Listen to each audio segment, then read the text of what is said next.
It's all vacuum coating, but why do some products suffer from color variations while others nail perfect consistency in every batch? One day one color, the next day another. Mass production feels like opening a blind box. To solve this, we tackle the issue from three key areas. First, the product material.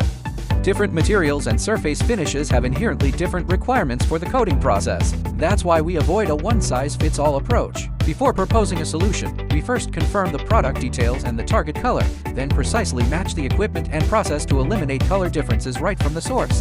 Second, the equipment stability. Fluctuations in vacuum, unstable gas flow, or unreasonable target placement can all cause color variations. We perform comprehensive optimizations on everything from the vacuum system and gas control to the target layout, ensuring uniform film deposition.